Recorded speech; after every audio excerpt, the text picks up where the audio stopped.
What is going on? You're checking out an all new, it's a Sunday night edition of the RCWR Show, covering the very latest in wrestling, entertainment, and beyond since 2011.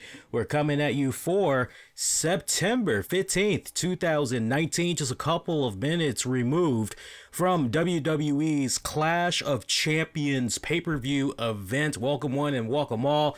At the time that we're doing this right now live, we are streaming on a couple of different outlets. We're streaming live in our Discord server, free for everybody to check out. If you haven't joined up for our Discord, please do so. You get to interact with yours truly, other fans, friends of the RCWR Nation. In between the shows, all that, we usually have a good ball interacting. It doesn't have to always be about the wrestling. We talk a little bit of other non-wrestling related stuff, fun stuff too, I might add. So join the Discord. It's free. Your phone, your tablet, desktop, it's free. You got nothing to lose, but a lot to gain as far as interactions and maybe making some new friends in the process. We are also streaming via the RCWR Show app that's available in the Google Play Store for our Android users. I know there's a lot of you Android guys that's out there, and we are also streaming on youtube.com at the time that we're doing this. Hey man, look, I love it when we have a pay-per-view that goes off and I can basically look at my watch and go, oh, how about that? It's only 10:30. Awesome. Thank you, WWE. I guess now it's kind of been one of those type of deals where WWE going into the fall pretty much had said, well, you know what? Now that summer is officially over, kids are going back to school, parents got to get up a little bit earlier so they can get the kids hooked up, see them out the door, and then they got to go to work and all that. Yeah, maybe it'd be kind of, I like that.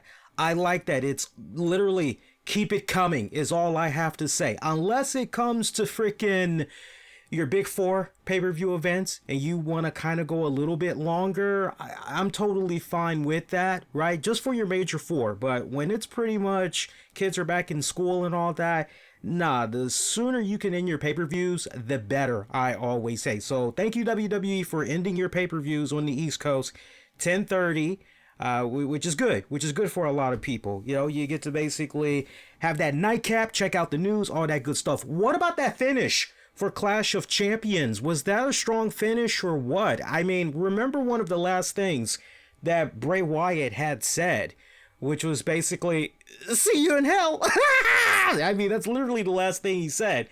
So I like the fact that, and if you were listening to this past week's RCWR show, which match out to those of you that did, when we were going into match predictions, one of the things that I had talked about with regards to Seth Rollins taking on Braun Strowman, I said somehow, the way I was looking at it, Seth is going to go over, but the question I posed was, is the Fiend going to interfere? Should the Fiend interfere? And I was leaning more towards look for some type of interference by the Fiend. You just can't have a pay-per-view come and go and you don't somehow use the Fiend as an opportunity to help advance his next program and all of that good jazz was my whole argument. So to see how things had pretty much played out there with that main event match for the Universal Championship between Rollins and Strowman, I loved it. I like how that match, and I know we're going to kind of go a little bit back and forth, but I think in this case, you guys are cool. Let's just deal with that last little bit of imagery as far as the finish to that main event, and then we'll kind of piggyback from there. But I like how the match had pretty much opened up. You had, and going into this match, you got to keep in mind that there was a little bit of dissension between Seth Rollins and Braun Strowman. There was just a tiny little bit of friction, but it really wasn't enough where it's, okay, so we really need to be rooting on this guy, or we really need to be rooting on this guy. It didn't really have that type of a dynamic to it, but it was still cool going into this match and honestly going, okay, which one of these men is going to rise to the occasion, right? And so I like how no matter what, Seth Rollins, try saying that 10 times fast when you got your damn Invisaligns in here. I like how Seth Rollins utilized the speed, right? and he was just coming after Braun Strowman. And I love that game plan because, and kudos to the commentating crew that were calling this particular match, but just everything. Renee, Corey, Michael, for most part, I enjoyed their color commentating tonight, but I love how they pretty much were telling that story for the main event match. And I love the fact that it was Seth Rollins, okay, I got to use my speed to my advantage. I got to continue to stay on my feet, and I got to do everything in my power to always be at an advantage over this big guy. Utilize my speed to the best of my ability, because if this guy is able to get me with those big hands of his, if he's able to get a hold of me with that brute strength of his, there could be no coming back. So I love the game plan match-wise and the way it was booked that Seth Rollins was going into this. And you're going, man, well, so far Strowman is like freaking unstoppable. He's like the fucking juggernaut, you know. Oh shit,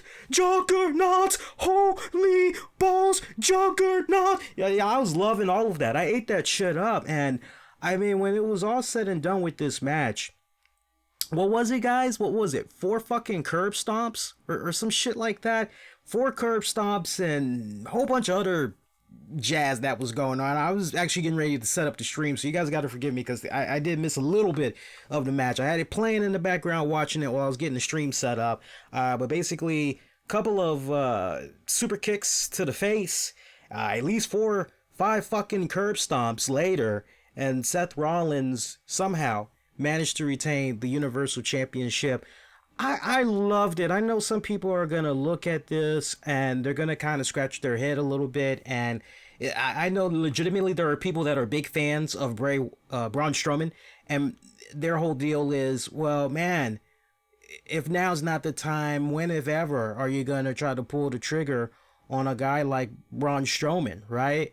And we could be here tonight and we could make the argument Braun should have gone over, right? He should have gone over a long time ago, but for whatever respected reason, it just seems like the stars haven't quite aligned yet for a guy like Strowman. Now, that doesn't mean you just rule him out and you just freaking, thank you, Austin, 4 curb stomps, couple of sweet chin music or side kicks to the face of Strowman, and a damn pedigree. I figured I was missing something else. Yeah, there was actually a pedigree that was in there as well. And yeah, Seth Rollins retains that way. But going back to Strowman, you would think that with Strowman, you know, if now's not exactly the time, when is it? There were a couple opportunities where you thought for sure, okay, surely. But like I said a few seconds ago, it doesn't rule out that Strowman is never going to become a world heavyweight champion. I honestly feel he will be a world heavyweight champion. And if I were to kind of make a little bit of a bold prediction, I think one of the things when you kind of, and I don't want to jump full throttle into this because we can actually save it for the show. And I got a quick programming now with regards to how things are going to be happening with the show. Good news, bad news with regards to the show, at least for this week and possibly basically the next 2 weeks total. But I will say this. I think when you look at the news that's being floated around about now that SmackDown is getting is going to Fox and Raw is pretty much going to stay right where it is on the USA Network, you've got those reports that's floating around of potentially rosters being more diverse, and okay, this is official. These guys are just going to stay here and these guys are just going to stay here. We're not doing any of that silly ass wild card bullshit. These are your official rosters. So like I said, I can't remember who I was interacting with, but there was somebody I was interacting with on Twitter. And I said, look, this is a touch and go situation. We got to see how this pans out exactly. But looking at a guy like Braun Strowman, I just feel that with everything that he has done on the Raw side of things, I just really feel that Braun has really reached his potential for now on the Red brand. And I feel at this point he would thrive better heading on over to SmackDown. Now, does that mean it would actually happen?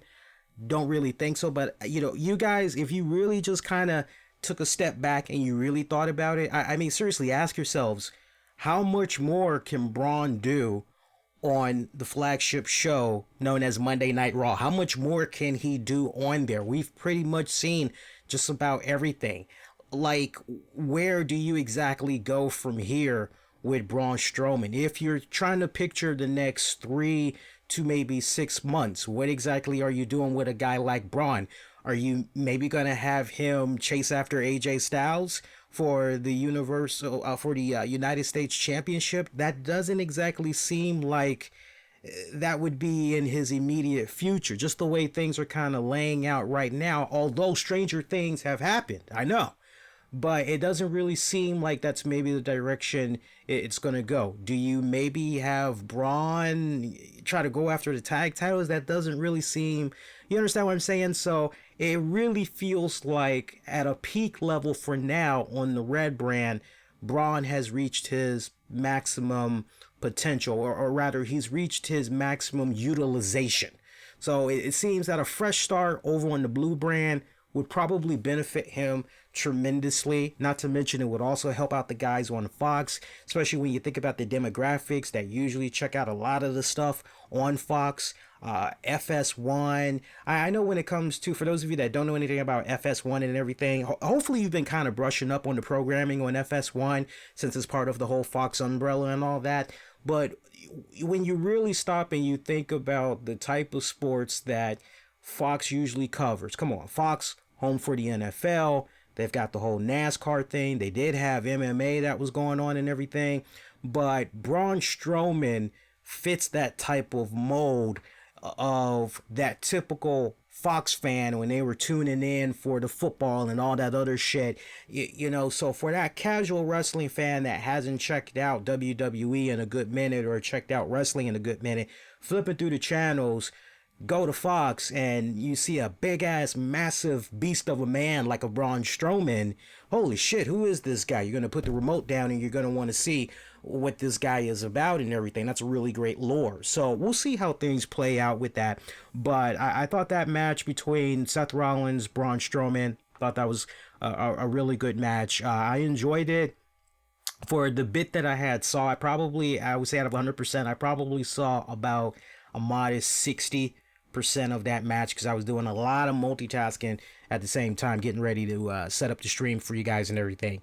So I know we touched a little bit about, hey, there was a little bit of friction going on between Seth and Braun. And in case you maybe didn't figure it out, right, you didn't connect the dots, Seth Rollins and Braun Strowman, they did lose the tag team titles. All right, so we do have new tag team champions in the form of Robert Roode and Dolph Ziggler. For me, that really kind of felt as though it was a no-brainer that Roode and Ziggler were going to get those tag belts, and I felt rightfully so, because the story that you kind of wanted to tell in setting up the Universal title match between Rollins and Strowman was, okay, now you officially have a bit of tension that's in the air.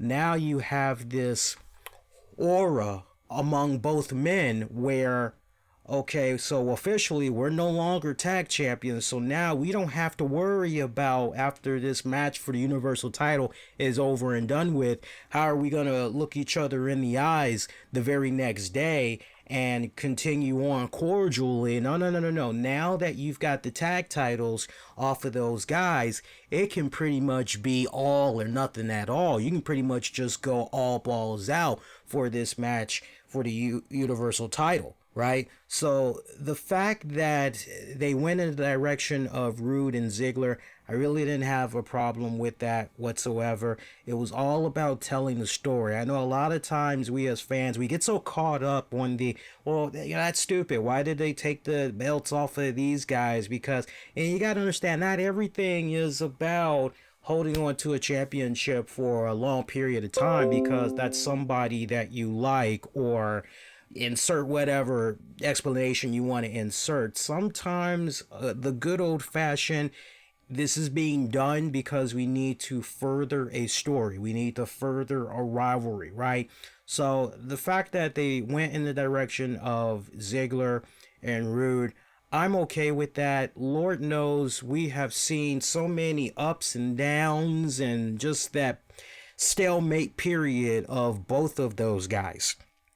Many times I have been on this show and I have been greatly disappointed in what has come about with Robert Roode. I mean, yeah, you take away the whole glorious entrance, and I miss those days back on NXT when people used to sing along with it. And man, he kind of had like a whole, not the wrestler, but the Reverend superstar Billy Graham. He kind of had this whole vibe meets Steve Martin's character in Leap of Faith. He kind of had like all of these weird, cool things going on wrapped up in one with this gimmick. And I saw really, really big things as far as from a creative standpoint, fun standpoint at that WWE I felt was going to do in executing Roode, but they sadly did not go in that direction, and he's just pretty much been dormant, right? So to put him in a position where ultimately you're giving a guy like Roode and Ziggler a little something to do, right? Okay, you know what? I'm fine with that, right? I can't really shit on that whatsoever.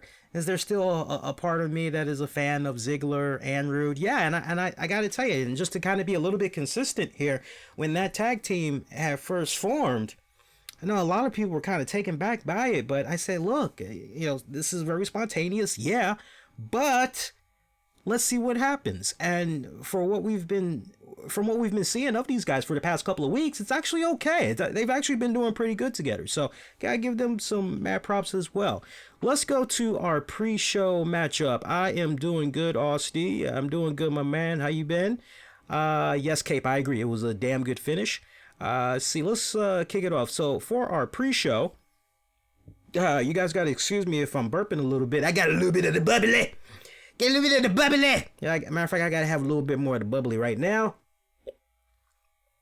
Good shit, good shit. All right, I am in cloud nine. Good Sunday. Good football. Can't complain. Got my wrestling fix in there. Ate good food. I'm happy. We had 2 pre-show matches. Oh yeah, by the way, you're checking out the RCWR show. I almost forgot. We got to take a brief pause because one of our sponsors, I told them we were going to play them within the first 15 to 30 minutes of the show opener. So actually, let me go ahead and load this up real quick here. This portion of the RCWR show. Yeah, we had a couple of sponsors tonight, but I would definitely want to hammer these guys out right now. One of our sponsors for tonight, and we're happy to be working with them, is U-Box Deal. I want you guys to go out of your way and check them out when you guys get an opportunity. uboxdeal.com. Check out the ad. I'm getting ready to play for you guys. It's about 55 seconds, and then we'll definitely continue on with the talk of all things WWE Clash of Champions. All right, so let's go ahead here and let's load this up. And do me a favor for you guys in the chat. If you cannot hear the ad after I'm silent, let me know. Cause Sally, what I'm using tonight is a little bit different from what I usually like to do as far as how I go about playing the audio. So let me know if you guys hear this or if you don't. All right, here we go. Tonight's edition of the RCWR Show with Lee Sanders is brought to you in part by uboxdeal.com. You need the very best and latest in fashion? How about sunglasses and watches, shoes, and other accessories? Or how about cameras, chargers, and keyboards? You can find it all at uboxdeal.com. Are you an aspiring podcaster looking to take your streaming to the next level and need tripod equipment? How about portable speakers for your home, office, or even your shower? Waterproof, mind you. uboxdeal.com is your one-place shop on such great deals and so much more. Need to look impressive on that first date, job interview, or outing with friends and family? uboxdeal.com. What are you waiting for? Head over there right now. uboxdeal.com. One more time, uboxdeal.com. And we are back. All right, let's continue on with the show here. So we had 2 pre-show matches that we need to talk about. Our first one that we had got of the night, we had saw Drew Gulak defend successfully his Cruiserweight Championship against Lince Dorado and somewhat of a newcomer to the WWE umbrella, Humberto Carrillo. Hopefully, I am pronouncing that right. I've never seen this guy before, and I am not going to try to pretend that, because I've told you guys tremendously with regards to 205 Live. I pretty much had tuned out right when Austin Aries and Pac, aka Neville, when they pretty much had rolled out. That's when my interest for 205, it was gone.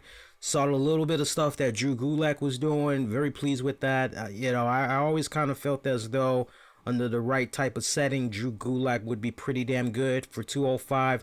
And I like how he's come along. I really, really sincerely do. But this Humberto Carrello, this for me was a newcomer. Heard a little bit about him. Actually had to do a little bit of research on this guy. He actually used to be Ultimo Ninja. And he had wrestled throughout many Mexican promotions. And some of the promotions he's actually been through, Crash, Lucha Libre. He's also been through the Casanova Pro. And just to name a few. But yeah, he's pretty much been at it since 2012, maybe 2011. But he made his debut 2012, it looks like. So I was a little bit curious to see what was going on with this guy. He's got a great look. I kid you not, he's got a great look. As soon as I see him, I go, man, that is a face of a guy that will melt a lot of hearts of the ladies.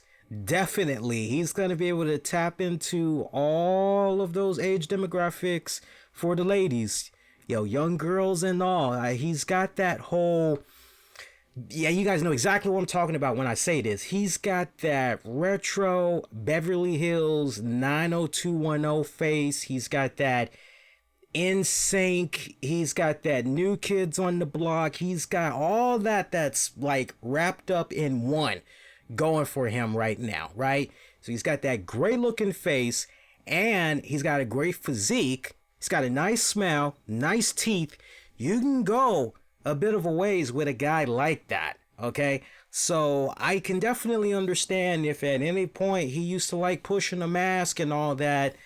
WWE, here's how he looks. Oh yeah, that's a pretty boy. Yeah, get him up out of that mask. Yuck. We need to see that face. We got to sell that face. So he looks like the ultimate pure milk baby face.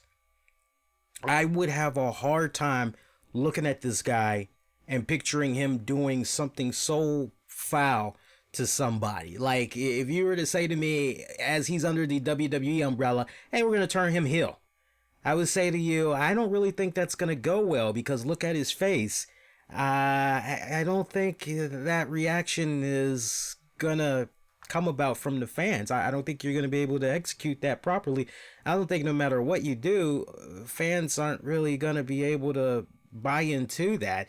That is a bona fide milk babyface that you got on your hands right there. So as far as what he was able to do in the ring, I mean, honestly, I need to see a lot more. I can't really, this was my first time seeing him, and usually when it comes to these triple threat matches, you guys kind of get the drill of them by now. Pretty much it's, okay, you do a little bit here, and then this person's going to do a little bit. All right, maybe we're going to do a spot where everybody is involved right here, but it's kind of like ping pong, ping pong, ping pong. I mean, he reacted well. He definitely interacted well with the other guys, but for me, I need to see more of him on a one-on-one type of situation. So I'm definitely going to be watching the next couple of weeks of 205 Live. And he's definitely going to be one of the guys I'm going to be checking out, evaluating a little bit more, not to mention check out the 205 brand a bit more, especially since we got the reports that's out there. And Triple H pretty much had confirmed it in an interview. Gino, what's going on, my man? How you been, buddy?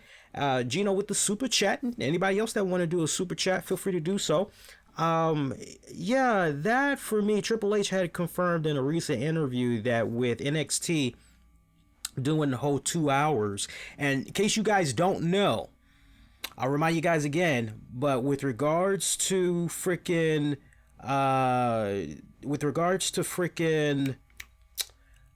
sorry, I got a brain fart because somebody just posted some news in the chat, and I need for somebody, you longtime listeners, to verify that.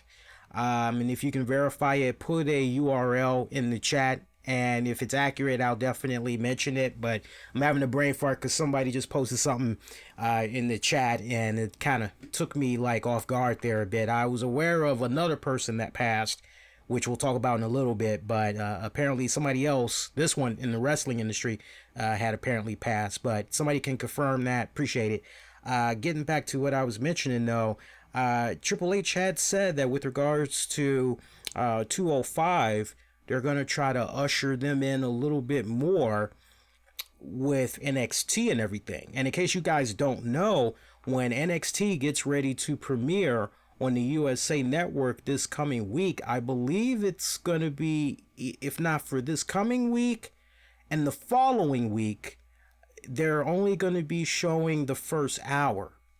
And the second hour is going to be streaming on the WWE Network. Now, some of you guys may be saying, well, why the fuck is that going on? That doesn't really make any sense.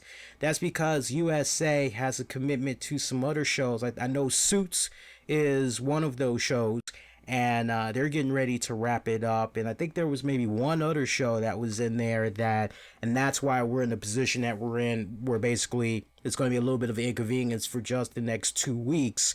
I mean, we're still going to get our NXT. It's just the first hour will be on USA. The second hour will stream on the network. But then third week on, your 2 hours is going to solely be on the USA Network and everything. But I'm definitely going to be checking that out, homing in on Carello a little bit more and the rest of the guys that's happening there in 205. Let's talk about the closing moments of that matchup there, by the way, with regards to Drew Gulak, Carello, and Lince Dorado. Closing moments of that matchup. We did see Carello. It looked as though maybe he was going to be that close to becoming the new Cruiserweight champion. And we saw him try to pick up a pin on Lince Dorado. But Gulak had came in. He pretty much had picked up Carello, threw him shoulders first into the corner steel post. And then he did a schoolboy finish on Dorado. And that's how he was able to retain his Cruiserweight championship. One thing that was really funny, though, with regards to, and we had a couple of spots where the referees were off their game tonight, where I'm sure Matthew from Botchamania is going to have a nice, fun little field day mentioning these things next time he gets a chance to do an upload.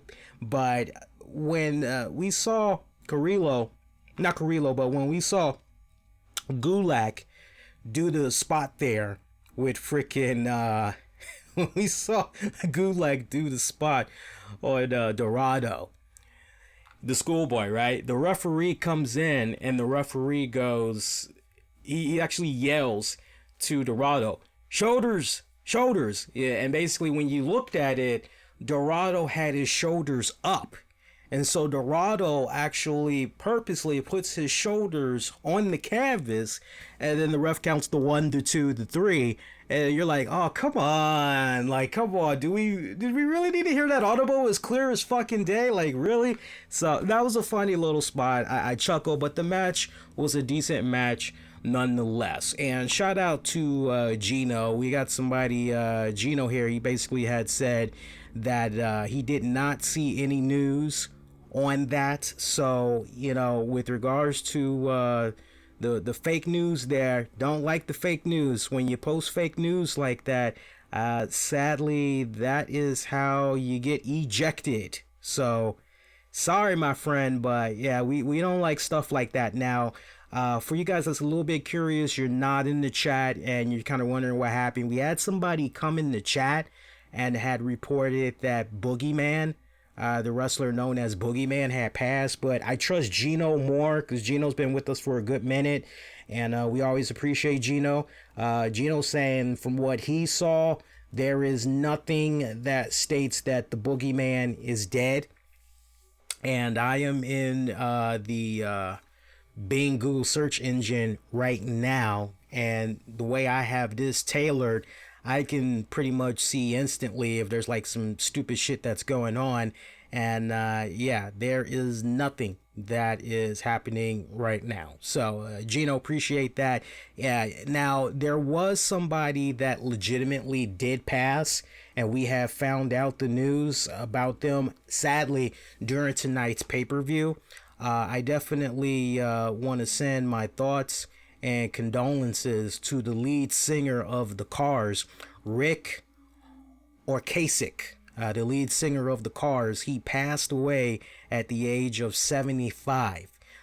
His wife, and they actually had been separated for a little bit over a year. She actually had found him in bed at the home that they had shared together, leading up to them separating and everything. She found him in the bed around 4 p.m. Earlier today. So again, Rick Ocasek, lead singer of the Cars. You know, they had went into the Rock and Roll Hall of Fame and everything. At least I believe they did. I'm almost certain that they did. Yeah, he had passed away at the age of 75. I was a big fan of the Cars. Just when you go back to that whole MTV era and everything, man, you know, you want to talk about, and I was literally just saying this on Twitter the other day, but like anybody that was a product child of the 80s, y'all can attest to this. For a lot of bands like the Cars, Eddie Money, Daryl Hall, John Oates, Genesis with Phil Collins, Boy George, Wham. I mean, these guys benefited tremendously off of MTV, but particularly guys like Eddie Money, Hall and Oates, the Cars. You know, you had those bands where they had touched something that was pretty magical during the 60s or maybe during the 70s, but as disco pretty much had kicked in, and then the rise of hip hop and rap, you know, a lot of those guys kind of got lost in the shuffle. But then this beautiful thing known as MTV comes along, and it basically breathes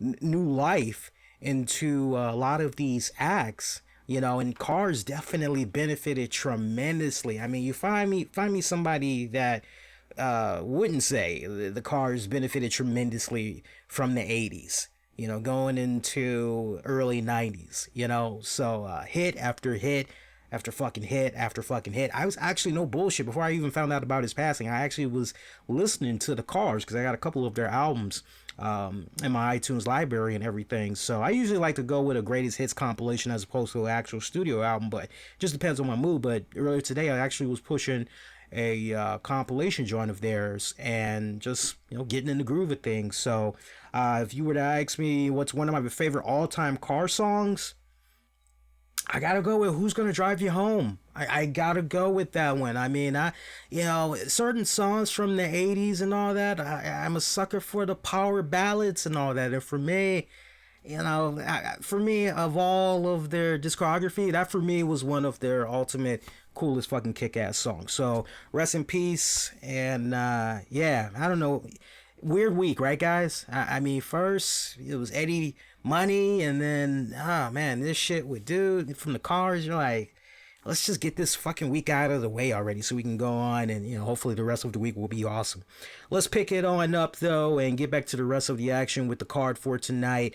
So more Clash of Champions. Also during the pre-show, we had AJ Styles. He defended successfully his United States Championship against Cedric Alexander. Very short fucking match. How short of a match was that? That match was so short, if you blinked, you might have missed it. In this particular case, I was actually watching the Saints-Rams game, and I was just kind of like going back and forth that way. I felt so bad for freaking Sean Payton too. That's a different topic for another time, but I felt so bad for Sean Payton. It seems like every time they're playing the Rams, it looks like some stupid shit is usually going on. But anyway, you might have missed it. That's how short this match was.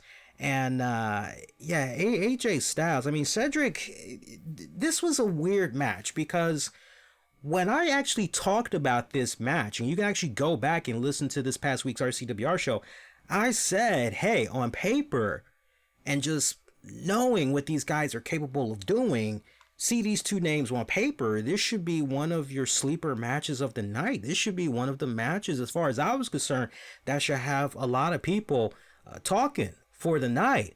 So I really thought they were going to be bringing it, but the fact that the match was so short, I mean, AJ was pretty much owning the hell out of Cedric. I mean, he steamrolled through him like a motherfucker. And I saw some people that were taking a little bit of digs at AJ Styles, pretty much saying, how the mighty have fallen. AJ Styles is on the fucking pre-show. What kind of bullshit is that? And, look, there used to be a time where I was much younger, where I would look at something like that and I would say the same damn thing that you guys would say, some of you would say. But for me, I've gotten to that point where it doesn't matter the placement of a particular match. It doesn't. What I care about the most is, okay, so in this time allowed that these performers are able to go out and they're able to entertain, are they able to get the job done? That's ultimately what I care about. So it doesn't really matter the order of the card. It really doesn't. For me, the order of the card doesn't usually come into effect until I look at the overall pay-per-view, like the actual pay-per-view card, and I'm looking at the matches and I go, okay, so of all the matches that we had tonight, is there any match that maybe, just maybe, we really could have done without? And then if that match were to be removed, do you then go back to the matches on the pre-show, and does one of those pre-show matches, should one of those pre-show matches actually been a part of the actual pay-per-view? And in this case, when I look back on all the matches that had came about, for me, honestly, if I had to home in on just one match that probably could have done without on the actual card in place of Cedric Alexander and AJ Styles, I actually could have gone without Alexa Bliss, Nikki Cross taking on Mandy Rose and Sonya Deville. I actually could have, but the fact that they were holding on to the tag titles, right? That for me is kind of where you see where it gets a little bit tricky, because I guarantee you, had WWE put that women's tag team match as part of the pre-show, there would have been people that would have been bitching. There would have been social media outcry, all of that fucking bullshit. So I think in any other era in wrestling, any other decade, I think honestly, and we are talking pre-shows, that women's tag match would have been on the pre-show and nobody wouldn't have been complaining. But the current climate that we have right now, in the era of social justice warriors and everything, sadly that match on the pre-show tonight, it just wouldn't have flied. So honestly, I was okay with the order of the card. I was okay with AJ Styles, Cedric Alexander in that pre-show. And look at it this way. At least if you're a Cedric Alexander fan, the way that this match had pretty much ended, and then having AJ Styles call up his boys from the OC, Gallows and Anderson, and they're pretty much continuing to gang up on Alexander, at least you can say, hey, well, obviously this isn't over just yet. It's not over just yet. It looks like it's going to continue on here. So, okay, obviously we're going to get an Act 2. That's great. Let's see what the hell happens, Gino coming in here with another update. Gino, love you, man. Gino says there was a Twitter page that was reporting fake news, like they reported that Ric Flair and Hulk Hogan, so you probably saw, yeah, I'm thinking that's probably the same. They were still talking about that fake news about the whole boogeyman thing. So yeah, you guys, you gotta forgive me. Sometimes we'll get people that will just pop up in the chat and they just want to rock the boat a little bit. They just want to kind of get a little bit of acknowledgement, try to cause a little bit of disruption, a little bit of dysfunction, but we just ain't no stopping us now. We own the boat, or in this case, I'm on my beer. But anyway, next matchup, let's go. All right, a couple more of these. Where are we at now? Actually, where are we show lengthwise? Let me see where we are show lengthwise, because it might be actually time to do another. Yeah, I'm about 10 minutes late here. We got another sponsor that we need to. Actually, we got a couple shout outs that we need to give. Our first shout out. This edition of the RCWR Show is brought to you in part by Shiaboo, shiaboo.com. Look them up for some solid natural cosmetics. And also, got to give a shout out to nationaltoystore.com. So I want to take a brief intermission, and I definitely want to play their respected ads. And then we'll continue on into the show. Could you guys do me a favor? Gino, everybody else, did the last ad, were you guys able to hear that? That's my question. Hopefully you guys were. I'm getting ready to play 2 spots right now. It'll be about a 2-minute moment where you hear some ads. But then we'll pick right back up and we'll continue on with the action here. So let me go ahead and load this up, and feel free in the meantime while the ad breaks are playing, feel free to chat with me here in the chat while we're live here. All right. And for those of you that's going to be checking this out on demand on the downloads, don't worry. All of this is actually going to be edited and all that good stuff. So the ads will run a little bit smoother here. But hey, man, we love our sponsors, man. They're helping represent the RCWR Nation, helping it possible, along with our Patreons. We got some awesome Patreon shout-outs that we definitely need to get into. We got to show some mad love to one particular Patreon member. We need to give you the skinny on that in just a hot second. But let's get to these ads here. Tonight's edition of the RCWR Show with Lee Sanders is brought to you in part by NationalToyStores.com. Folks, I want for you to bookmark that site. You will thank me later, especially you parents out there. I know it can be a little bit tough these days with some of the commercials that you see running around for toys, and let's be honest, the toys that kids are playing with today, it's nothing like we had growing up, especially from a educational standpoint, right? Well, NationalToyStores.com, they've got a simple slogan, which is making toys great again, right? Remember the fun, the excitement that you had as a kid when you were learning how to spell or learning how to count, maybe playing chess for the first time, checkers, you name it. Well, NationalToyStores.com, they've got cool little knickknacks of toys that's great for children of all ages. So check them out. You have nothing to lose, but so much to gain. And hey, check this out. If you're ordering from NationalToyStores.com for the very first time, you get 10% off of your order. That's right, 10% off of your first order with National Toy Store. So what are you waiting for? Head on over there right now, the National Toy Store. Hit them up, the National Toy Store. Their URL, NationalToyStores.com. One more time, NationalToyStores.com. I'll give that to you one more time, NationalToyStores.com. And you can always check out the link in the episode description of this very episode to take you directly to their website. National Toy Stores, making toys great again. Hey fellas and ladies, listen up. If you're like me, you care a great deal about your skin.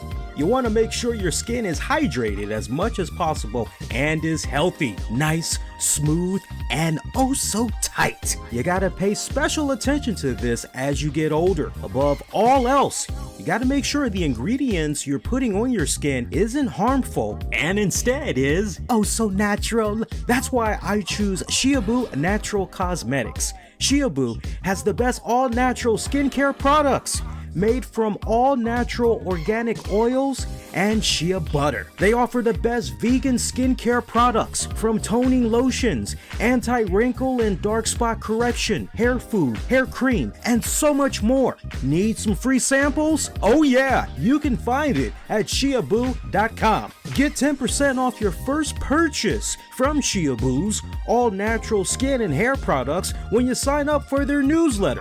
So what are you waiting for? Head on over there right now, shiaboo.com. That's spelled SHEABU.com. Shiaboo.com. One more time, shiaboo.com.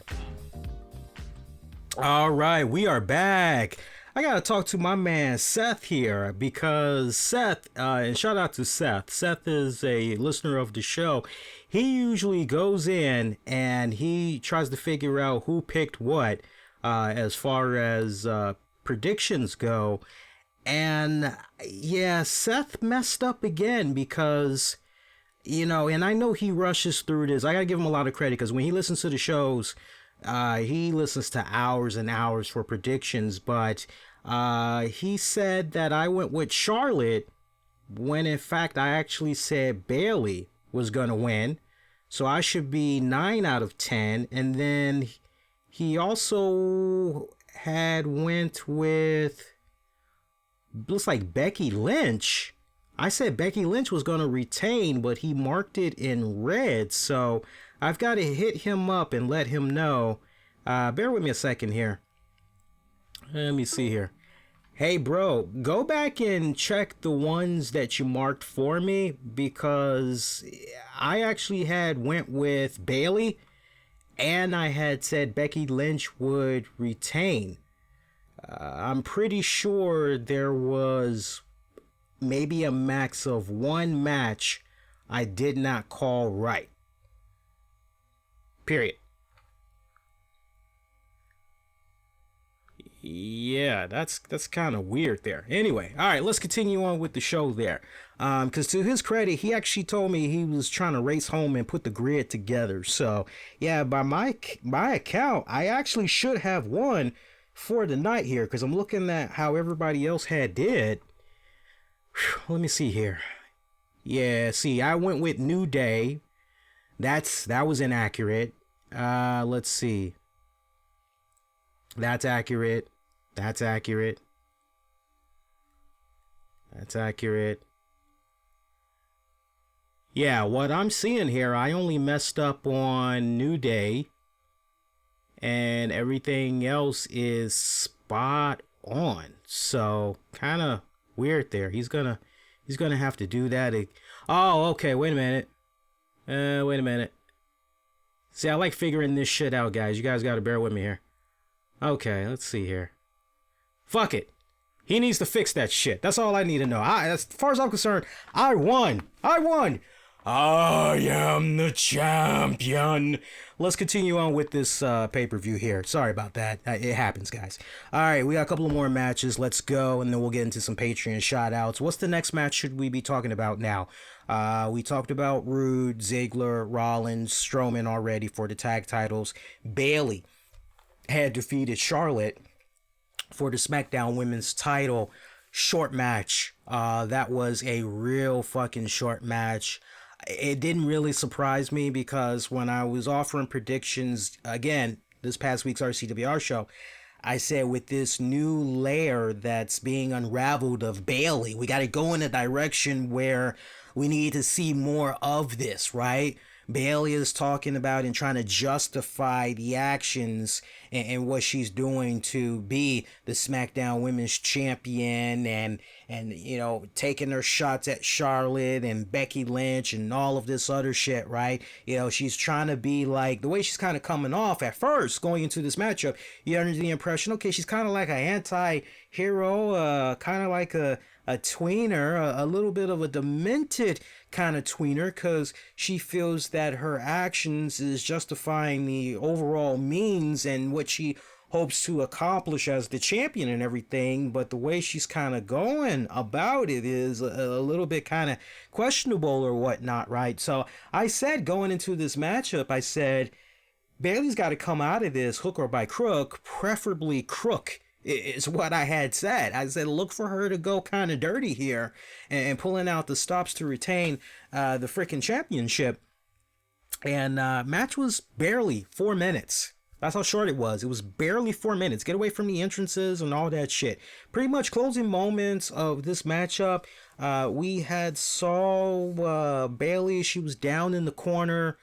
Looked like Charlotte was getting ready to go in on the offense, but the referee had stepped in. Can't quite remember what Bayley was selling. I don't know if maybe she was trying to sell something was wrong with her leg or what, but I know the referee had stepped in, and that gave Bayley an opportunity to try to recover a little bit. And so her back is now towards Charlotte and the ref, and while the ref and Charlotte are talking, Bayley takes it upon herself to remove the middle turnbuckle pad. And so when Charlotte comes at her, pretty much Bayley uses Charlotte's momentum and sends her face first into that now exposed area where there was a pad. Now Charlotte's face is just pretty much hitting nothing but steel. And then Charlotte's head just bounces off of that. Bayley capitalizes, gets the roll up, 1, 2, 3, and she hauled fucking ass. I mean, she hauled ass like a mother. I couldn't help but laugh my butt off. I loved what I had saw. Hey, look, obviously that opens up the window there for another opportunity for these girls to go at it again, right? Because you got a little bit of controversy there. I'm okay with that. You know, it's all right. But I mean, as far as the match itself, I mean, for the little bit that we had saw, the flow kind of seemed like it was all right. It seemed like maybe there was a couple of instances where maybe, just maybe, Charlotte kind of had Bayley's number, but I'll tell you what was even a bit more peculiar about this. Looking at this women's matchup and then looking at the other women's matchup later on, and I was asking people, shout out to those of you I was interacting with in the Discord and also on social media. I said, hey, during the pre-show, by chance, did Becky Lynch and Charlotte, did they make some type of a pact where, you know, maybe they were going to kind of watch each other's backs when it came to the freaking matches or whatever? And you guys were like, nah, didn't see it. Because I thought for sure something like that would play about on the pre-show. And from what you all were saying, it did not happen on the pre-show. So I was a little bit baffled that we didn't see a little bit of interference, if you will, by one of those girls for those respective matches, right? So if Bayley is taking on freaking Charlotte, I'm surprised that Sasha didn't try, you understand what I'm saying? And then going into the other women's match, I was a bit surprised that it didn't quite happen like that. And even if you weren't going to go in that direction, if you could have at least maybe had a case where, you know, because again, storyline continuity, we really should be stressing now more than ever. We had just saw Becky Lynch and Charlotte form some type of an alliance. It would have been nice to see both of these girls kind of acknowledge what had came about on Raw this week.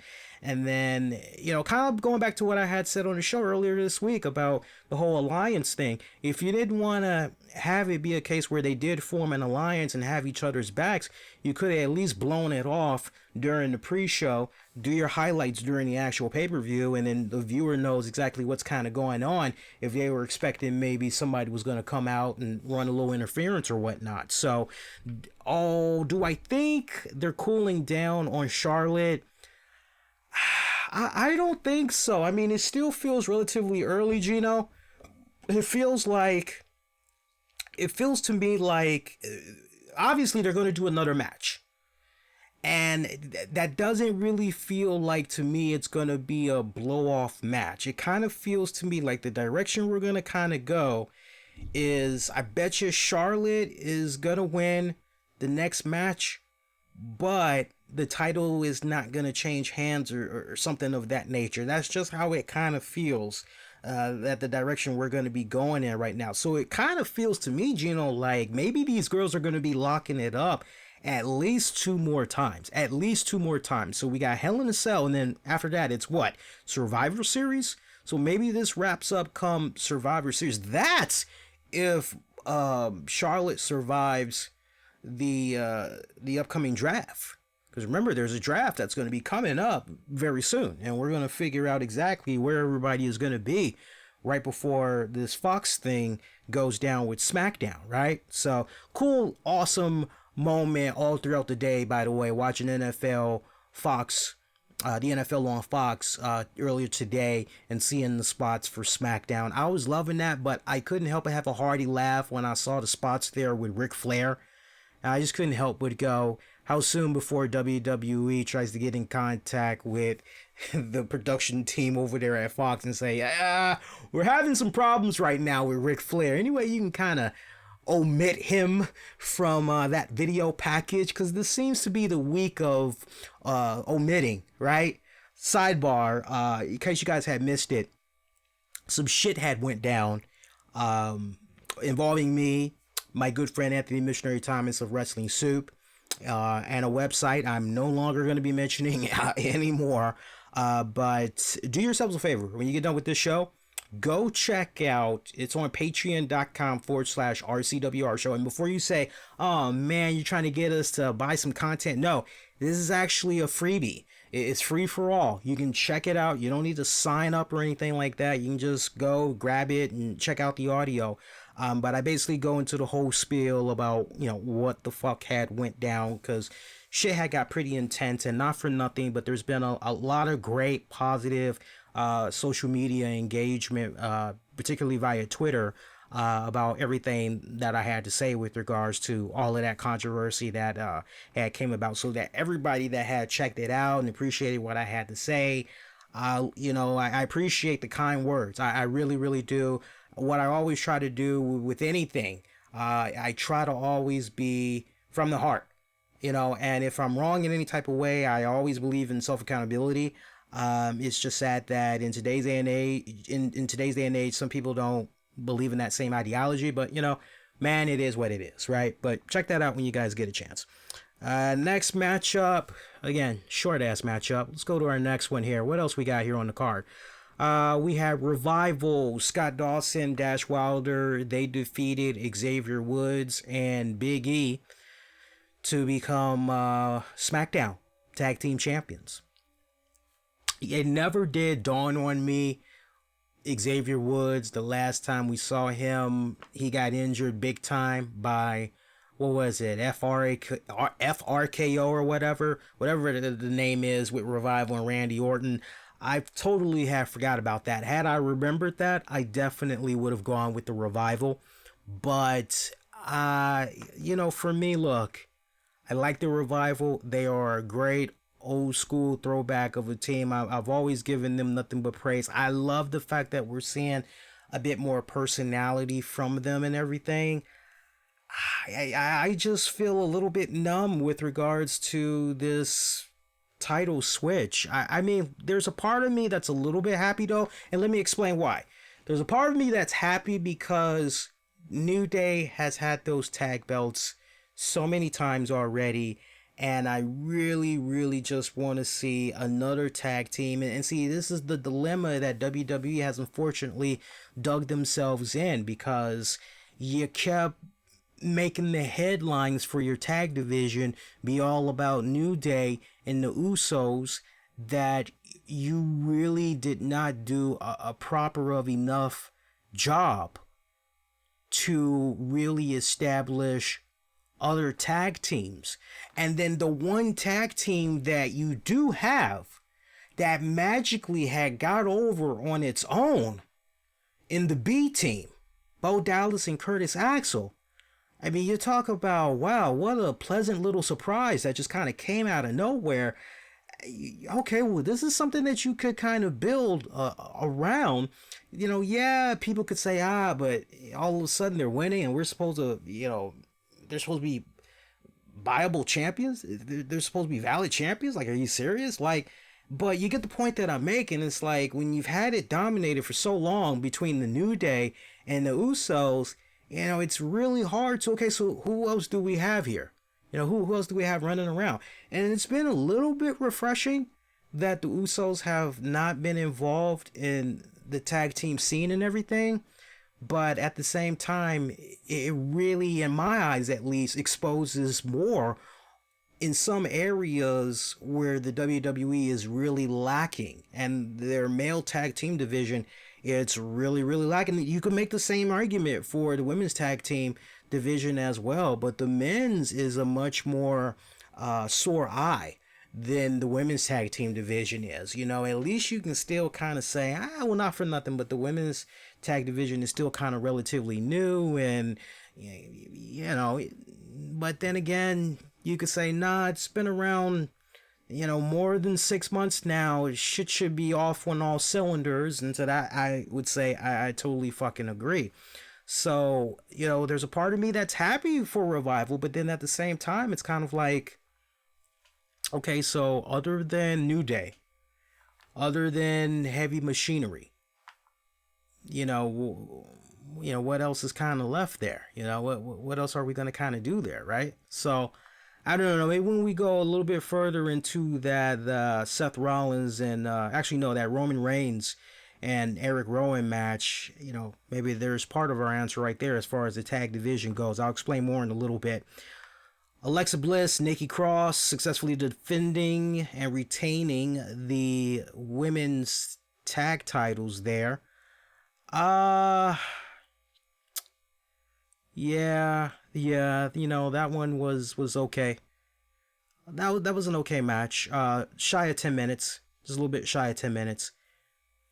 That's another one where I really felt a little bit indifferent. I really, really did. For me, I love me some Mandy Rose. Love Sonya Deville. She's very cute on the eyes, I personally feel.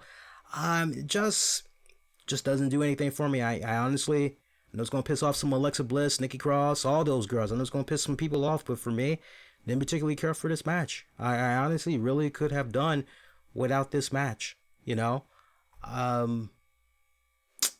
Nothing else to say. Average match, nothing really special, nothing really out of the ordinary, nothing really memorable. Moving along, Shinsuke Nakamura retained the Intercontinental Championship against The Miz. Is it time for maybe The Miz to go back to being a heel? Because, this whole experiment that's been going on with him as a babyface, it's been good on a couple of levels, especially if you want to go with the whole Miz and Mrs. show. If you maybe want to even look at it from a PR standpoint, possibly, but if you ask me straight up, Lee, which version of The Miz do you like most? I like the version of The Miz that has the people booing their asses off at him. I like The Miz that really knows how to work the freaking crowd tremendously, right? Like a really good ass fucking heel. I like The Miz that is able to verbally go out there and joust with the best of them and really get people invested into a feud, really get people invested into seeing him get his ass kicked. That's The Miz that I personally miss, and that's The Miz that I wish we can kind of go back to, because so far this whole babyface run with The Miz, it's been a bit of a bust for me. Unless the payoff is one day going to be him being a Money in the Bank briefcase winner, I just don't see the relevance in having The Miz continue to be this babyface. And don't even get me started on Sami Zayn being the mouthpiece for freaking Nakamura. Oh my God. The fans in attendance there tonight, you gotta give it up to the fans too. This actually took place at the Spectrum Center in North Carolina. The fans there, they really let their voices be heard with regards to Sami Zayn. They wanted him to shut the fuck up. He was trying to basically pull a Leo Rush as he was offering commentating on a live mic. And the fans didn't want to hear him. He was obnoxious as I don't know what. It made me chuckle a little bit, and I couldn't help but think about Leo Rush at the same time, because I'm remembering how it was with Leo and Bobby Lashley, and I know Leo said what he said, and pretty much everything had came down to a whole monetary thing, as far as trying to make a new deal with WWE. They saw things a particular way, he saw things another way, and pretty much separate ways, right? But I couldn't help but really miss Leo Rush when I was hearing Sami Zayn there, because for me, and Sami Zayn is good, don't get me wrong, Sami Zayn is good. On the microphone, in the ring, he's good. But for me, it felt more like he was getting too much attention. There was too much attention drawn on him, which I felt was definitely unintentional, but I felt that it was not really helping Nakamura. Whereas a guy like a Leo Rush, if it was Leo Rush maybe in Sammy's place, it just kind of seemed like maybe that would have sufficed more. I don't know what it was, but you guys got to admit, when Leo Rush was out there with Bobby, he definitely was getting Bobby over. And so far when it comes to Sammy and Nakamura, I'm not really, I don't know, it's not really there for me just yet. I'm not really seeing it. And maybe that's because I've just been so accustomed to what Sami Zayn has done, as El Generico and what he's done as Sami Zayn, it's really hard for me to just picture him these days as a mouthpiece. Yeah, he can wrestle and everything, but these days he's more so a mouthpiece than anything else. So, you guys got to forgive me if I'm a little bit kind of on that one there. As far as that matchup goes, closing moments of that match, we actually saw The Miz. He had connected with the skull crushing finale, and he tried to go for the cover, but then Sami Zayn had got up on the ropes, tried to distract the referee. Miz was pretty pissed off. He actually started chasing Sami Zayn around the ring. This gave Nakamura enough of an opportunity to recoup, meet Miz on the outside, kick to the face, puts him in the ring. Miz is coming too. He's getting ready to stand up. Nakamura bounces off the ropes, connects with the Kinshasa. 1, 2, 3, retains his title that way. Still your Intercontinental Champion, Shinsuke Nakamura. Sasha Banks defeated Becky Lynch somehow by disqualification. This was a good match. If there's one match I need to home in on, that was, this one was actually pretty damn good. I gotta go with Sasha Banks and Becky Lynch. I love the pacing of it. Everything. Loved it. It was a damn good match. There was one area that was, and see, I like when I have some people on social media, they try to educate me on wrestling, right? I'll tell you an example. And this actually happened during the match with these two girls. We saw at one point a steel chair had got introduced. I want to say it was by Sasha. I know Sasha had tried to set it all up initially. Referee was like, nah, you're not going to hit her, with that steel chair. Give me that. Referee tries to take that steel chair out. Yet Sasha had managed to get another steel chair. Pretty much cracks Becky in the face with it. Somehow the referee does not hear this steel chair as Sasha goes in there. She's trying to go for the cover. Referee goes in. We're thinking, okay, we're about to get us a new women's champion here for Raw. Nah, Becky Lynch had kicked out. Match kind of continued a little bit more. Eventually, Becky Lynch had got the upper hand. Now it was a case where Becky eventually had got a hold of the steel chair, and she was getting ready to hit Sasha with it. Sasha just steps out of the way. The referee gets hit with the steel chair. He gets hit with it on the left side of his arm. Okay? So the referee goes down instantly, and he's out fucking cold. All right? Now look, I'm not blaming the girls for that spot. I could even maybe say the camera angle. Right? Because a lot of times with these pay-per-views in particular, where the guys are when they're supposed to be shooting certain angles, you can see clear as day, wait a minute, that's not exactly what the fuck was supposed to happen.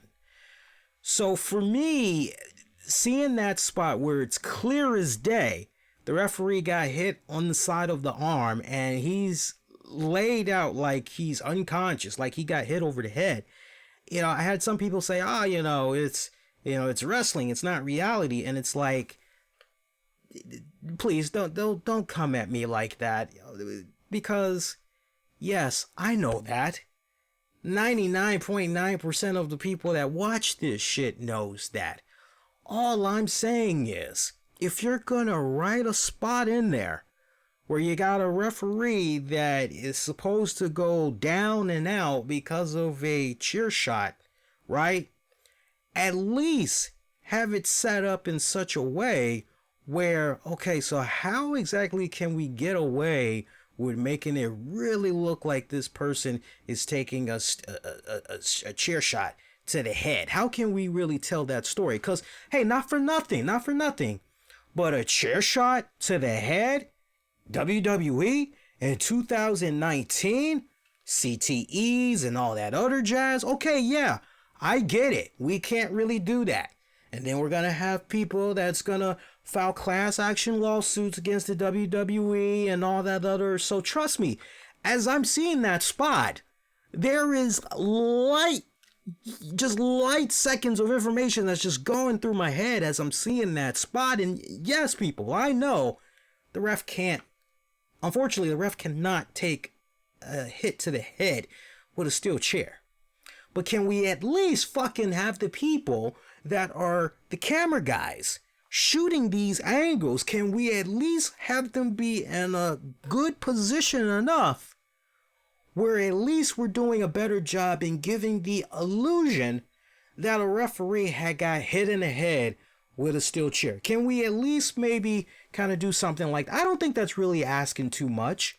If Triple H, year in and year out, from what we remember of him back in the day when he used to take that mighty freaking sledgehammer and he used to be going to people's domes with it, if we can give off the illusion that Triple H is legitimately hurting people with a sledgehammer to their skull, then surely we can come up with clever ways to really make it look as though a referee had got hit in the head with a steel chair unintentionally, right? That's the only thing that I'm saying. So for me, after I saw that spot, it was really hard for me to really kind of get back into the match. But luckily, it kind of rebounded because while the referee is out cold, these girls are taking the action all throughout the arena. They're fighting over in a concession stand. Sasha Banks getting some ketchup and mustard on her. Loved it. Loved it. Action eventually finds its way back into the ring. The referee is still out cold. Sasha introduces, Becky. Becky finally gets the upper hand. She introduces a steel chair and she just starts doing the disarmor on her through the steel chair. Magically, the referee is gone. Just magically. Rather than the referee just kind of get up and ring for the bell or whatever, the referee is all of a sudden, he's gone, right? It's like he just evaporated. Poof, he's gone. Finally, we saw officials. A couple other people came out, break the girls up, and we got the official word that Sasha Banks won via disqualification, but still your Raw Women's Champion is Becky Lynch. Overall, though, despite that little spot there with the ref, for me, that was the most strongest match on the card of the night, I would have to say. Do I think WWE has too many titles? Yes, Gino, my friend. Yes. Yeah, we've talked about that a couple of times on the show. I gotta see if I can dig up the audio from what we did a couple of months ago. But I remember when they had introduced, and I can tell you exactly the episode where we talked about it. And I'll see if I can actually find the audio, and maybe we could play it on this coming week's show. But I remember when they introduced the 24/7 title. I remember coming on to that week's RCWR show, and I believe I had said when you just go through SmackDown, NXT, 205, Raw, NXT UK, and I believe I had said total, there was like 18 titles that WWE had. There was like 18 fucking titles.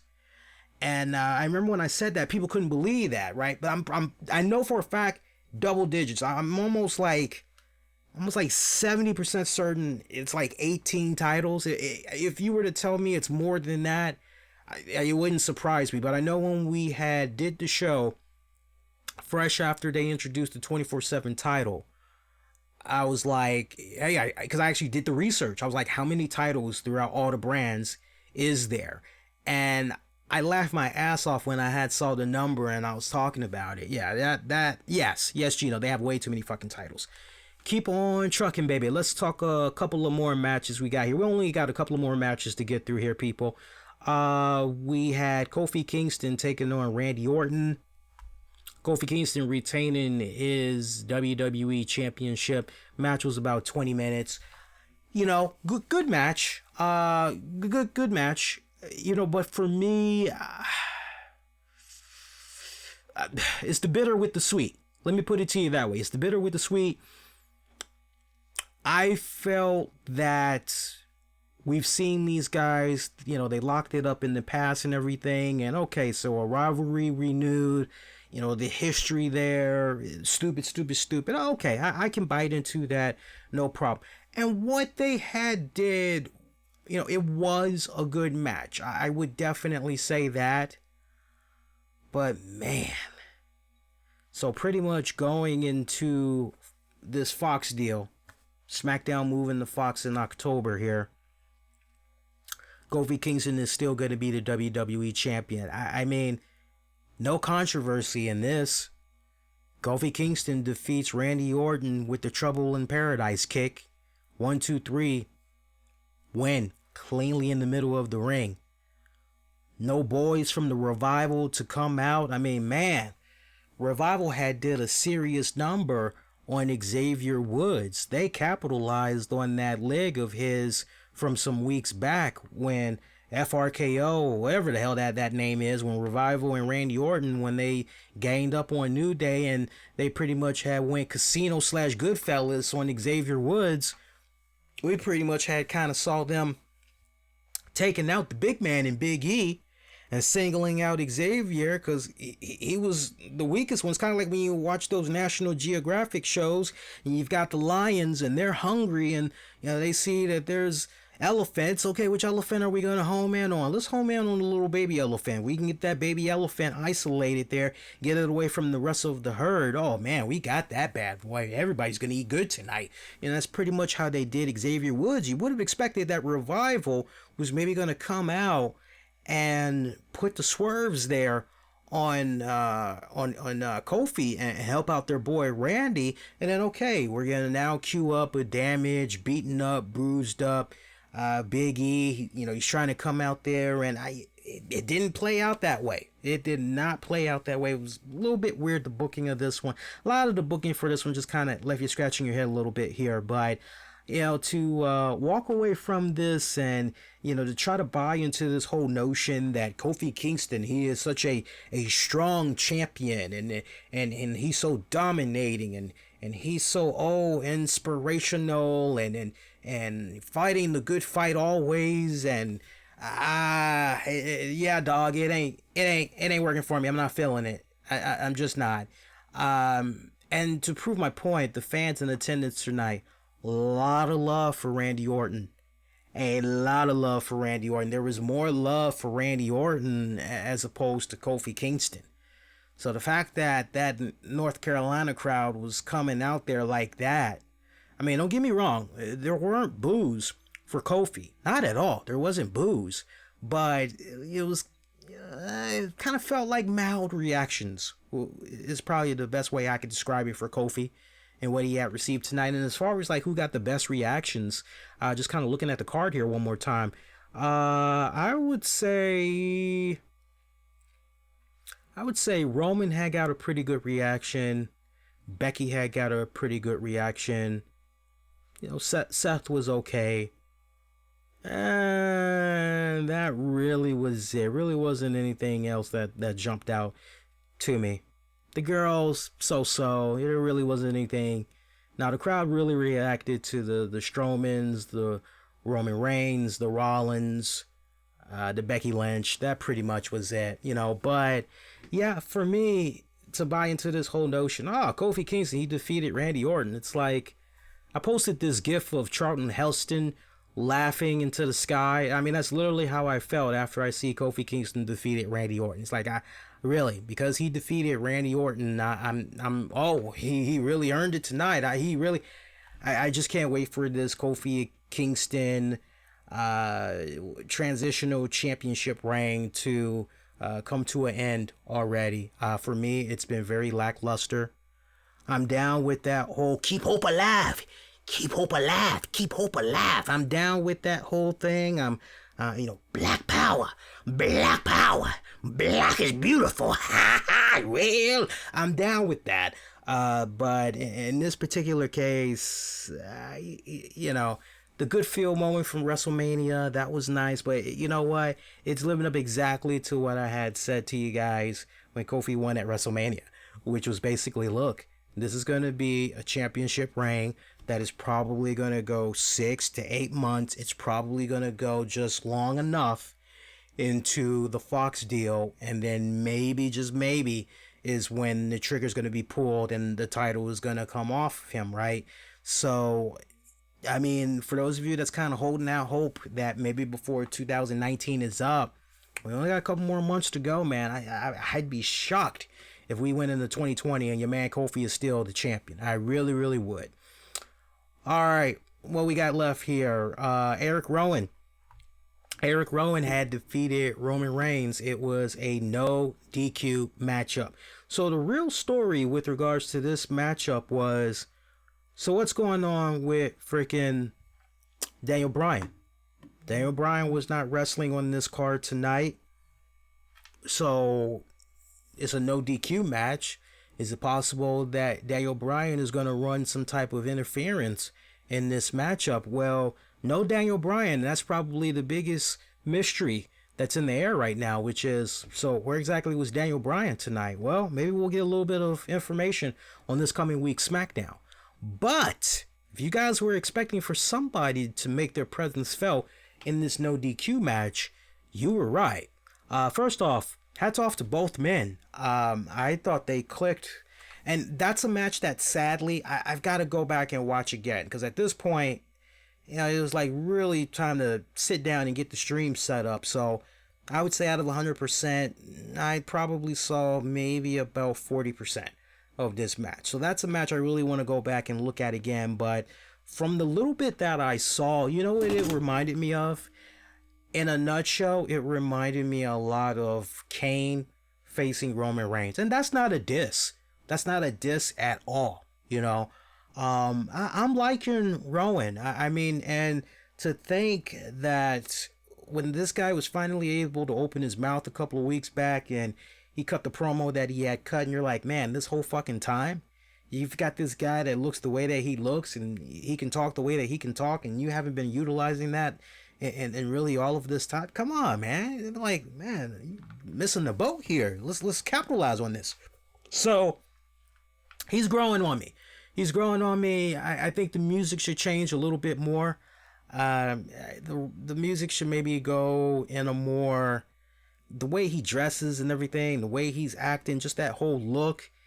You know, it seems like he needs to come out to some type of Pantera inspired music or some shit. You know, maybe some Pearl Jam 10. You know, something from the Pearl Jam 10 album. He just looks like he needs to come out to some shit like that. You know. But somebody did make their presence felt in this matchup. We saw Luke Harper. Yeah, Luke Harper actually had got involved in this. We hadn't seen Luke Harper in such a long period of time. You had all those rumors that were being put out there about how Vince McMahon won't release Luke Harper. Luke Harper, he's asked for his release and it's not happening and all this other shit. And I'm not saying any of that isn't real. I honestly, what Luke had said on social media, if you follow Luke Harper on social media, it's kind of, the way he utilizes social media is interesting. Because normally he'll just post these cryptic things. It's Monday, you know what that means. It's Tuesday, you know what that means. He doesn't do like most wrestlers and, here I am with my family, here I am with this person, here I am with that person. He doesn't really go in that kind of direction. He usually posts this cryptic stuff and all that. But, there was that period where he was very open, very candid, talking about how he requested his release from the company and everything. And, and obviously it didn't happen because we saw him here tonight. And you know what? I'm happy that we've got Luke Harper back on TV again. I think he is an underrated big man. I do. I saw a little bit of his work on the indies before he came to WWE. And so, kind of like much with Jon Moxley, it's like, hey, man, I know what this dude's capable of. And you're not utilizing him properly. Really push him to the max. So to see Harper and Rowan reunited again, and this go round is not under the stupid ass Bludgeon Brothers gimmick and all that, I'm down with it. So it was a numbers game that was done on Roman Reigns when it was all said and done. I mean, it was a lot of crash and burn from what we were seeing throughout the match. And like I said, that's a match I definitely want to go back and watch in its entirety, because a little bit that I saw, I was, oh man, this is, really looking fucking good. But yeah, Luke Harper, Eric Rowan, they did a serious number on Roman Reigns to pretty much guarantee Rowan had walked out of there with the victory. So what's the ramifications of that coming up on SmackDown? We shall see. We talked about Seth Rollins and Braun Strowman at the top and everything. But the one thing that I don't think was touched upon, I know we mentioned Bray Wyatt and everything, and that's a badass fucking spot and everything. But I don't know. I mean, do we really have anything else that we need to add to that Universal Championship match? I mean, I think we kind of tackled it all. Yeah. I mean, what's possibly going to be next for Braun? We pretty much had tackled that. Obviously, what is next for Seth Rollins? It's going to be Bray Wyatt. And if you actually go on the WWE website and you look up some of the upcoming live shows that's happening, it looks like Bray Wyatt, Seth Rollins, they're going to be having some tune-up matches leading up to when they get ready to do the actual dance at the Hell in a Cell pay-per-view. I'm ecstatic. I mean, look, man, what Bray has been able to do with this Fiend gimmick and what he has been able to do just from a monetary status. Bray Wyatt, when you see him doing those Firefly segments, he's not bullshitting when he says, hey, I made a tote load of money for you, boss. Here you go. Eat it up. Yum, yum, yum. He's not kidding. Those Firefly box set things that he had going on WWE Shop, those things that were like $250 to $300 or some shit like that, man, them things sold out within minutes. Within minutes. I was interested in trying to get one of them damn things. By the time I had freaking got on the website in a good timely manner, time I get on there and I'm trying to buy one of those, the damn thing, it was over and done with. It was, it kind of felt like, damn, we having an AEW moment right here. So, and you can find it on eBay and a couple of other places, but they're going to want like 2-3 times more of the fucking money, sadly. But yeah, man, Bray Wyatt is fucking killing it, merchandise and all that, and I got to give WWE and Bray Wyatt a lot of credit. I like how they're continuing to utilize the Fiend gimmick, man. What did I tell you guys? Probably how it was all going to be going down, contrary to some of those silly ass reports you were seeing about, oh, this is how WWE is going to try to do it's just process of elimination. I know some people are like, nah, it doesn't make sense that you don't have the Fiend be on Raw and SmackDown. You need all the hope that you can get for your viewership and all that. Yeah, I hear you when it comes to that, but with the way they've been doing it and the way I suggested that it should probably roll out, let Bray Wyatt do his thing as that happy-go-lucky guy with the red sweater, Mr. fucking Comedy Central / Adult Swim thing with the Firefly Funhouse shit. Let him do that on the regular shows. Yeah, you can have the Fiend here and there on the main shows, but when it comes time to see all of the Fiend and his beautiful, beautiful fucking glory there, now let that be at a pay-per-view. And just to have that beautiful visual closing out the pay-per-view tonight, Seth Rollins celebrating his championship reign up at the top of the stage ramp and all that. Lights go out. Bray Wyatt's fucking him up. Oh, yeah. Send it on home. Good stuff right there. So does it mean Bray Wyatt is going to get another championship run? Who knows? We'll have to see in due time, man. We'll have to see. Hey, I want to get into some Patreon shoutouts before we get ready to wrap it up here, man. I appreciate all of the sponsors that we have partnered up with for the next little bit. Shout out to Shiaboo.com. Shout out to uboxdeal.com. Am I missing anybody else? Shout out to nationaltoystores.com. Shout out to all of those guys. Also, shout out to our Patreon sponsors. Hey, $5 a month. Patreon.com/RCWR Show. You get access to bonus audio, video content, great majority of which you won't be able to find anywhere else. Shout out to Patreon members John Krauser. By the way, catch John Krauser all September long at the Second City Theater for his Brain Freak live show in Chicago. For ticket information, go to secondcity.com. And actually, I've included the link in the video description. So if you're checking it out on YouTube, just read the episode description. If you're going to be checking this out on demand and on the downloads, it's in the episode description, so you can check it out that way. But also, if you type in a Bing Google search, John Krauser, Second City, you'll be able to see it that way. Krauser is spelled Krauser. Again, Krauser.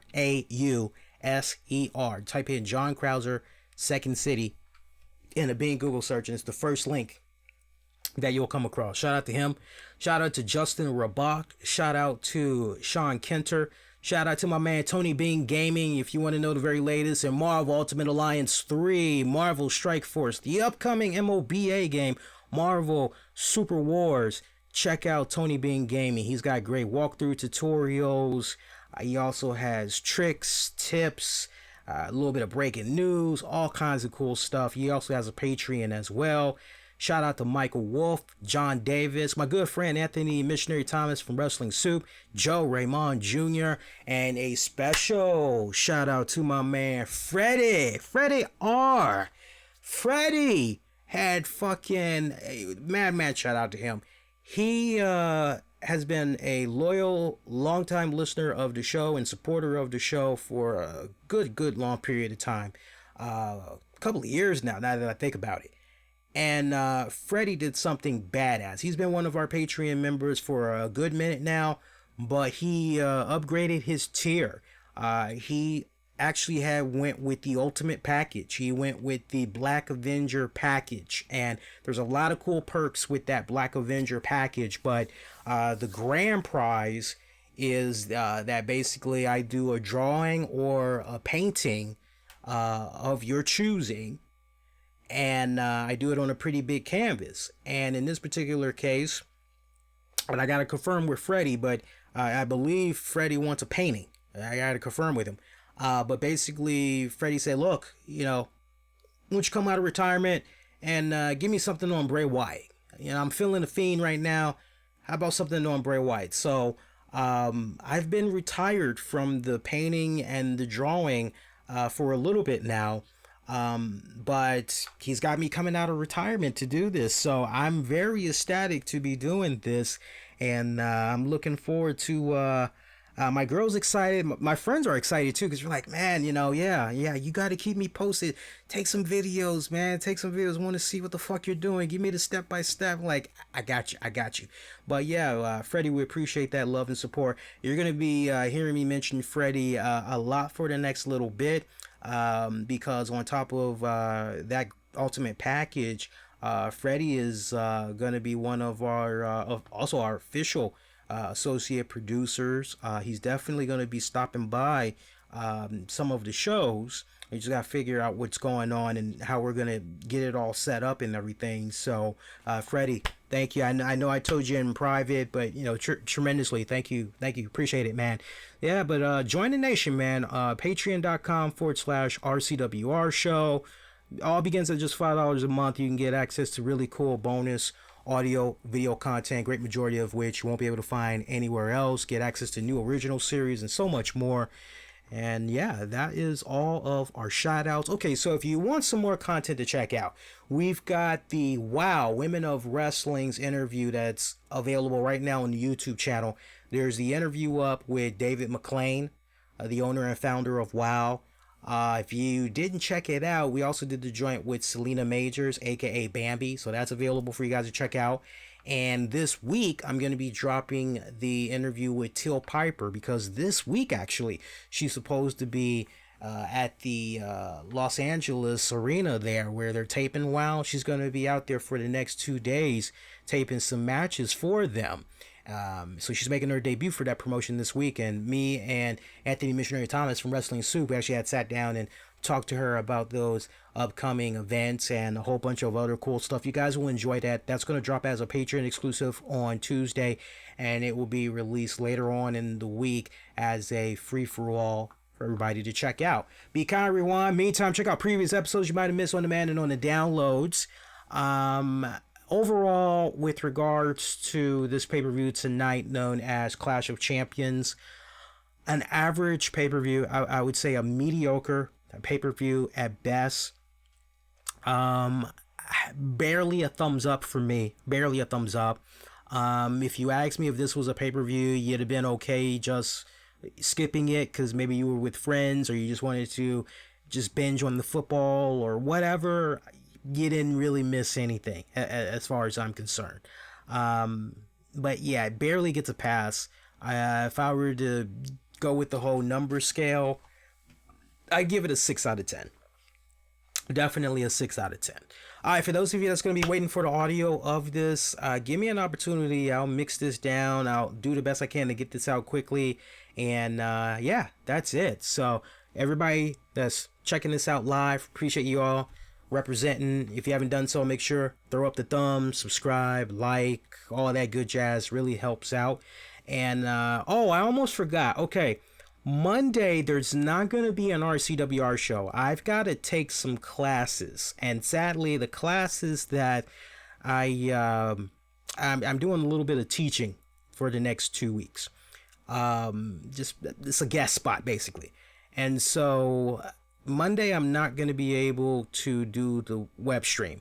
By the time I'm gonna get in, it's going to be kind of late, and then to have to catch up on the first hour and a half of Raw, and then try to get ready for the show, and then there really wouldn't be enough time for me to do it. So what's going to end up happening is when I do get in and I'm able to watch Raw at my pace, I'm going to pre-record the first half of the show, and then I'm going to do the same thing Tuesday, and then the show will just be released in audio format.